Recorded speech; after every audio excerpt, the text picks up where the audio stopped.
നമ്മളങ്ങനെ കല്ലുകളുടെ രഹസ്യം തേടിയുള്ള വീഡിയോസ് ആഴ്ചയിൽ ഒരെണ്ണം പബ്ലിഷ് ചെയ്യുന്നുണ്ട് നമ്മുടെ ഇൻസ്റ്റാഗ്രാമിലും യൂട്യൂബിലൊക്കെ. അപ്പോൾ നമ്മുടെ സയ്യിദ് മുസമ്മിൽ തങ്ങൾ അദ്ദേഹത്തിൻ്റെ ഹോൾസെയിൽ വ്യാപാരം എറണാകുളത്ത് പൊടി പൊടിച്ചുകൊണ്ടിരിക്കുകയാണ്. എനിക്ക് ഇതിനെക്കുറിച്ചൊക്കെ അറിയാൻ ഒരു താല്പര്യമുള്ളതുകൊണ്ടാണ് ഞാൻ ഇങ്ങനത്തെ വീഡിയോസ് ചെയ്യുന്നത്. പിന്നെ ഞാൻ അന്ന് നമ്മൾ ഇറാനിൽ ഒരുമിച്ച് പോയില്ലായിരുന്നു കല്ലുകൾ തേടി.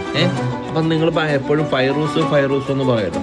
എനിക്കുണ്ട് എക്സ്പെൻസീവ് ആയിട്ടുള്ള സാധനം കാണിക്കാം. ഇപ്പം എറണാകുളം കുറച്ചുകൂടെ ഒരു ഡിഫറൻറ്റ് സാധനമുള്ള സ്ഥലമുള്ള ഫൈറൂസ് ആക്ച്വലി ഒരു എക്സ്പെൻസീവ് ആയൊരു ജമ്മല്ല ഫൈറൂസ്.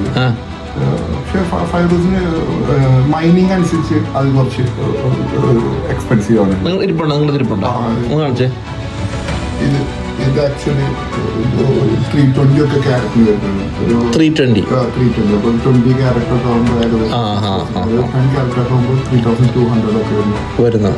എന്താ ഇത് വേറെ കളറിലുണ്ടോ? നോക്കട്ടെ. ഇതും ഫൈറൂസ്. ഇത് കുറച്ച് എക്സ്പെൻസീവ് ആണ്. എക്സ്പെൻസീവ് മറ്റുള്ള ഫൈറൂസ് ഒക്കെ ഒരു 90 rupees മുതൽ സ്റ്റാർട്ട് ചെയ്യുന്നു. 90, 140, 190, 240 എന്നുള്ളത്. Expensive Fairuz. ഇതൊക്കെ ഹോൾസെയിൽ കൊടുക്കാൻ പറ്റൂല അല്ലേ? ഒരു 200 ക്യാരറ്റ് ഒക്കെ എടുക്കുകയാണെങ്കിൽ നമുക്ക് കൊടുക്കാൻ പറ്റും. ഇതിൽ അമേരിക്കയുടെ വേറെ അരിസോണ ഫൈറൂസ് ഉണ്ട്, പിന്നെ തുർക്കിയുടെ ഫൈറൂസ് ഉണ്ട്, ടിബറ്റിന്റെ ഫൈറൂസ് ഉണ്ട്, പിന്നെ ചൈനയുടെ കുറെ ഫൈറൂസ് ഇറങ്ങുന്നുണ്ട്. അത് ഒറിജിനൽ അല്ല, ഒറിജിനൽ പോലെ ഇരിക്കും. നമ്മൾ സർട്ടിഫിക്കറ്റ് ഒക്കെ ഉണ്ട്. ഒന്ന് നടക്കട്ടെ. ശരി, ഓക്കെ.